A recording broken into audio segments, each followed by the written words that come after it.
Earth signs, tignan po natin kung ano yung mensahe para sa iyo ngayong araw. Keep in mind po na ito ay general reading lamang. So, hindi po lahat ay makaka-relate. So, be open-minded. Sa mga hindi pa po nakasubscribe dito sa ating channel, please subscribe na po kayo and pa-like na din po ng ating video. At sa mga nais pong mag-avail ng ating private readings ng ating Evil Eye Amulet, makikita nyo po yung link sa description box. Tarot Intentions by Aliana Reyes. Cleanse muna po natin yung space, your energy. Ayan, siksik, liglig at umaapaw na blessings ang paparating para sa'yo. Earth signs ngayong araw na ito. Tingnan po natin ano yung mensahe.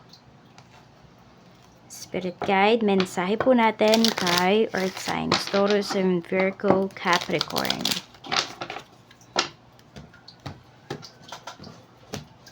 We have number 13. So, medyo mag-ingat po kayo.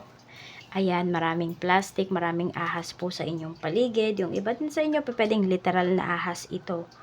As in, kasi po, depende yan sa lugar po ninyo. Diba? Summer ngayon. Alam ko pag summer, naglalabasan yung mga ahas. Tama pa, if I'm not mistaken. Kaya, ayan, mag-ingat kayo. Sinupin po ninyo yung inyong lugar. Maglinis-linis. Lalo na yung may mga talahib po dyan. Or madamo. Tingnan natin, pagdating naman po sa family, sa bahay. Ayan, we have number 39. So, pwedeng may good news. Okay. So, ayan po. Good news. Good news talaga to pagdating sa family po ninyo. So, pwede na mayroon ditong mapopromote sa family. Mayroon naman dito na ano ba yon? Kung may operation, ayan, some of you parang sa heart po ito. So, pwedeng yan. Magtatagumpay talaga. Yung iba naman sa inyo sa mata. Pwedeng may yung papalaser, ganyan. Or meron dito from nakasalamin.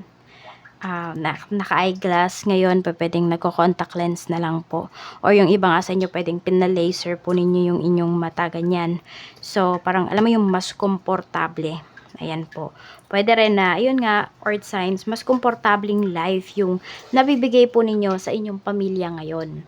Tingnan po natin kung ano pa yung mensahe pagdating naman po sa friends. Ayan, sa friends naman, we have number 42. So, some of you, maaaring may isa kang kaibigan, any gender po ito, maaaring may gusto sa'yo. Ang nakikita ko dito, parang lagi kang inaaway ng taong to. Meron ako nakikita Earth signs na lagi kang inaaway ng taong to just to manipulate you. Parang gusto niya kasi, siya yung laging laman ng isipan mo.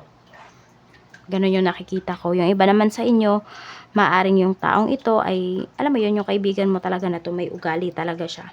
Meron siyang attitude. Yan. So, parang lagi kanyang inaaway. O, tas lahat din ng mga problema niya sa bahay, kinikwento niya sa'yo. So, alam mo yun, parang pag nagpunta ka sa bahay nila, if ever man, parang medyo naiilang ka tuloy. Kasi alam mo yung kwento Wala siyang pinifilter sa'yo. Di mo alam kung dapat pa ba yun or hindi na. So, we have number 24 pagdating sa love life mo. And we have number 26. So, marami po sa inyo dito kung kayo ay single. Maaring ang makakatuluyan po ninyo is foreigner. For some of you naman, pwedeng LDR po kayo ng iyong person. Ayan o.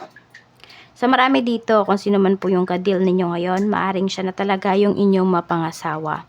Meron lang kayong mga pagdaraanan pagdating sa inyong relationship, pero nakikita ko dito na malalagpasan nyo din yan. Mas kasi, mas matibay or mas malakas po or mas, mas matimbang yung trust ninyo sa isa't isa. Check po natin pagdating naman sa pera, we have number 38. So, meron dito, mga swerte po kayo sa inyong mga tinatayaan. We have number 19. Ayan po. Swerte kayo ngayong araw na to. So, malaki talaga yung chance ninyo na manalo sa kung ano man po yung inyong mga tinatayaan. Pagdating naman dito sa pera, nakikita ko rin dito na maaaring merong magbigay po sa inyo. Parang out of nowhere, ayan, may mag-send sa bank account mo, sa GCash mo, o kaya mag-abot sa'yo ng pera mismo. Okay, we have number 17. Or kung anumang ayuda tong marireceive po ninyo. So, we have number 17 pagdating naman po sa career. And we have number 22. So, ayan po. Marami sa inyo Earth signs, mas magiging successful din talaga yung iba sa inyo pagdating sa career. So, meron dito pwedeng mga kakagraduate nyo lang, mga fresh grad pa lang kayo.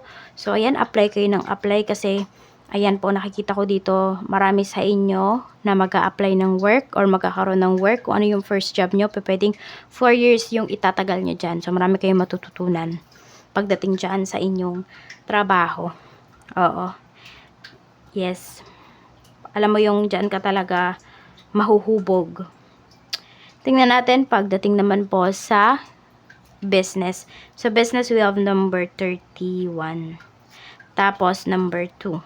Ayan po. Pagdating naman sa inyong business, do not share anything about your business, lalo na sa kalakaran ng business mo, yun yung sinasabi sa'yo dito. Maganda po itong, sabihin natin kung may lakad man kayo ngayon, may pagbiyahe man po kayo, all goods po kayo dito, kikita talaga kayo. Ayan. So, pakita nyo lang talaga yung pagmamahal po ninyo sa inyong business.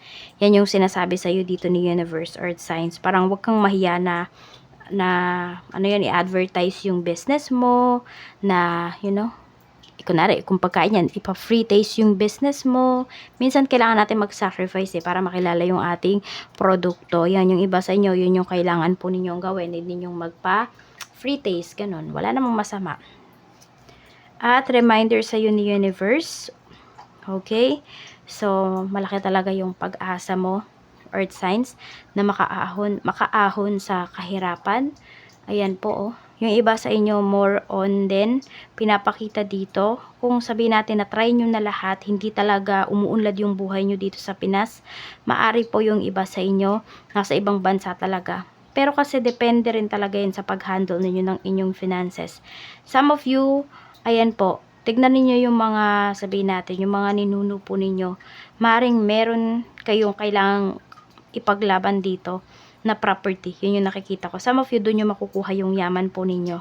May mga properties kayo dito from your ninuno pa na kailangan po ninyong ipaglaban. Pero kung yung iba naman sa inyo, ay ayaw nyo na ng mga ganyang laban-laban, kaso-kaso, then move forward. Mag-ano po kayo, yung iba sa inyo hindi nyo talaga na, sabihin natin, lumipat ng lugar or lumipat ng bansa. Kasi doon nyo talaga mahahanap yung inyong, sabihin natin, yung mas maraming blessings. Kung naghahangad talaga kayo na yumaman. Pero tandaan na nasa pag-handle nyo pa rin yan ng inyong finances. So, be wise. 42, 31, 13, 24, and number 16. Yan po yung inyong mga lucky numbers. Maraming salamat po sa walang sawang pagsuporta ninyo dito sa aking channel. Mag-iingat po kayo always. And more blessings to come para sa iyo, Earth Signs. Bye-bye!